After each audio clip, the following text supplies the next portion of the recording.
Assalamualaikum warahmatullahi wabarakatuh. Bahagia sejahtera buat kita semua.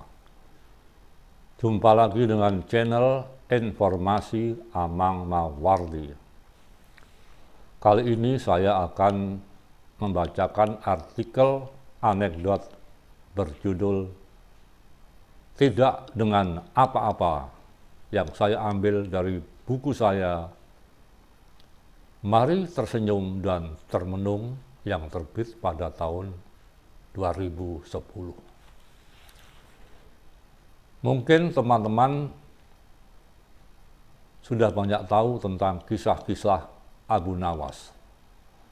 Abu Nawas adalah seorang penyair, seorang sufi, seorang humoris yang hidup kalau tidak salah pada sekitar abad ke-8 di kota Baghdad saat Persia dipimpin oleh Kaisar Baginda Harun al-Rasyid. Nah, Abu Nawas ini adalah seorang penasihat raja.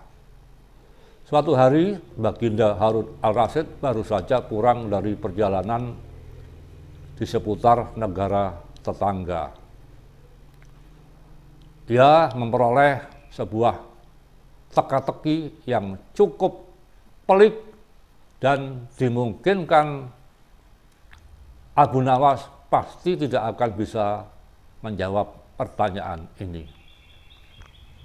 Maka oleh Baginda Harun al-Rasyid, para menteri, para hulu balang dikumpulkan di Balairung, di aula kerajaan, dan di situ diundang juga Abu Nawas. Memang sasaran kali ini adalah Abu Nawas. Ia ingin mengetes sejauh mana kepandaian dan kecerdikan Abu Nawas dalam menjawab pertanyaan-pertanyaan sulit yang diajukan oleh Baginda Harun al-Rasyid. Para menteri dan hulu balang berdebar-debar ingin mendengar apa kira-kira pertanyaan yang akan dilontarkan kepada Abu Nawas. Maka berkatalah Baginda Harun al-Rasyid, "Abu, besok pagi jam 10 saya harap kamu datang ke Balairung ini tepat pada waktunya." Para menteri dan hulu balang mulai gelisah. Ini raja kok agak aneh ya kali ini. Nah, pada saat kau datang di Balairung ini, kamu tidak boleh berjalan dengan kaki, tidak boleh merangkak, tidak boleh naik kuda, tidak boleh naik kereta, tidak boleh digendong, dan tidak boleh berpakaian, juga tidak boleh telanjang.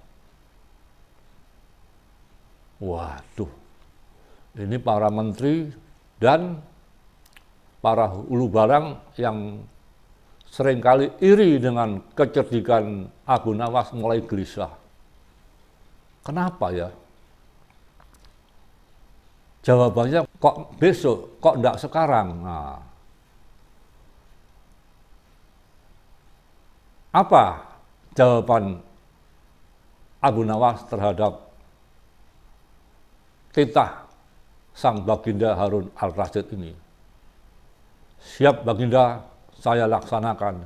Besok saya akan datang sebagaimana Raja perintahkan kepada saya dengan syarat-syarat sebagaimana yang disebut tadi. Kalau kamu besok bisa hadir sebagaimana yang saya syaratkan, kamu akan saya beri hadiah."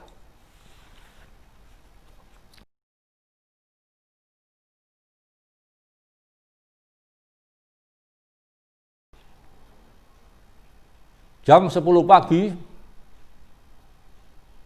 di Balairung, para menteri dan hulu balang sudah banyak yang hadir.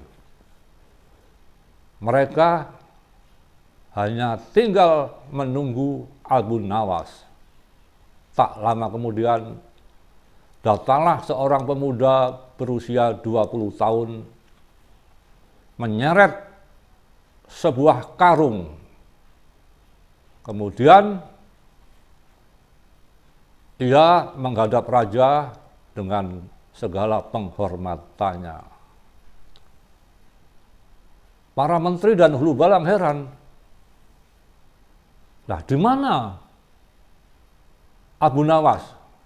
Kok yang datang anaknya dengan sebuah karung yang diseret? Tetapi disitulah raja dengan bijaknya sudah bisa menangkap apa yang terjadi dengan peristiwa pagi itu.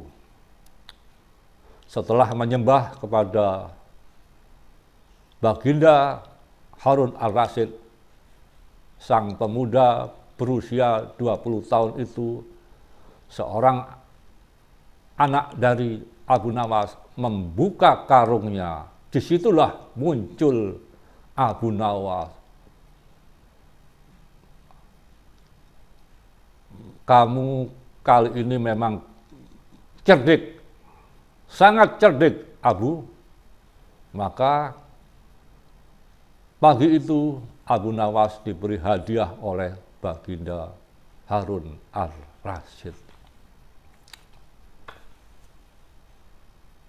Lantas, bagaimana analisis saya, bagaimana otak-atik gatuk saya terhadap artikel anekdot berjudul "Tidak dengan Apa-apa" ini?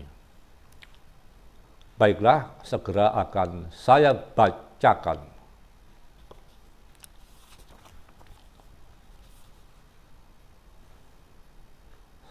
Selembar karung memang bukan pakaian, tetapi bisa melenyapkan ancaman hukuman buat Abu Nawas. Karena saat Abu masuk ke karung itu dan diseret, tidak bisa dikatakan Abu datang dengan telanjang. Juga tidak bisa dibilang Abu berpakaian. Juga tidak bisa dibilang Abu Nawas berkendaraan, jalan kaki, atau berlari, atau merangkak, atau digendong untuk mencapai istana, atau naik kereta, atau berkuda. Inti anekdot ini pelan tapi pasti manusia punya jawaban akan sesuatu yang terjadi di dunia ini. Dan waktu yang mengantarkan.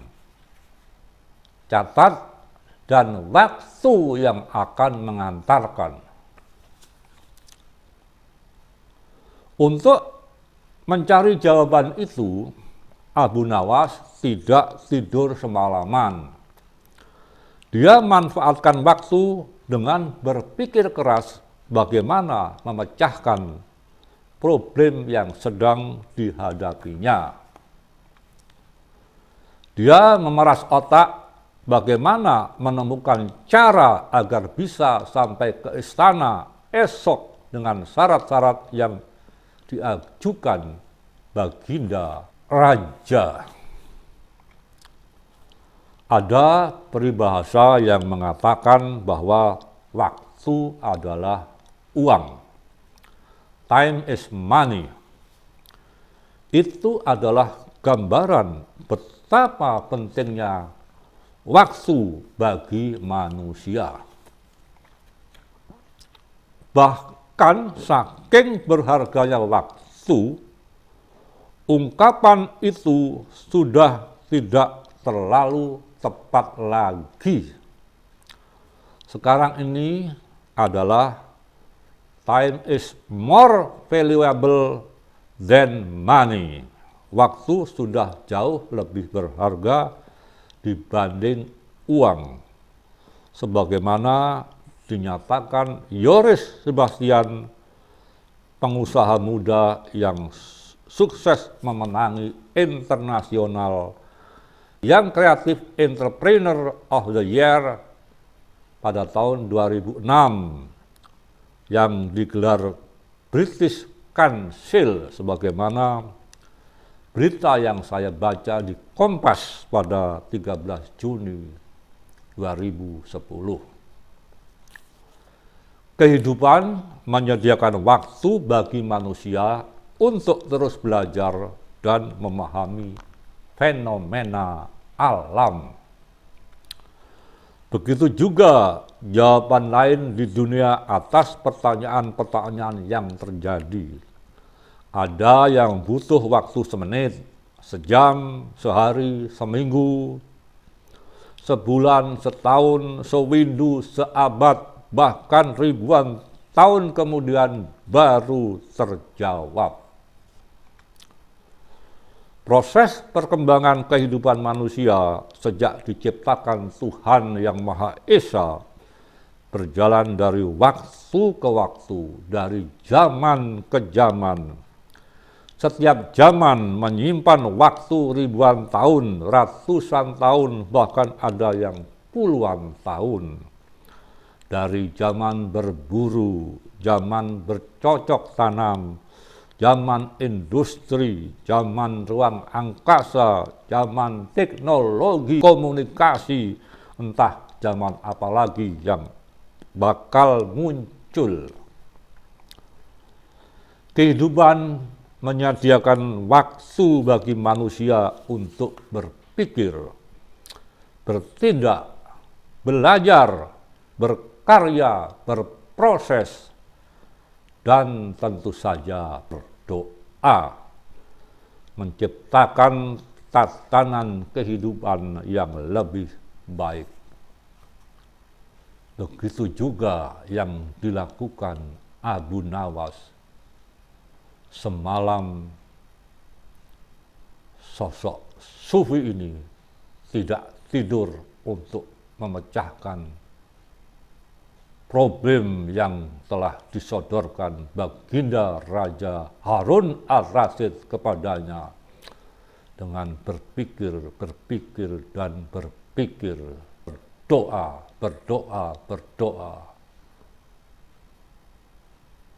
Wassalamualaikum warahmatullahi wabarakatuh.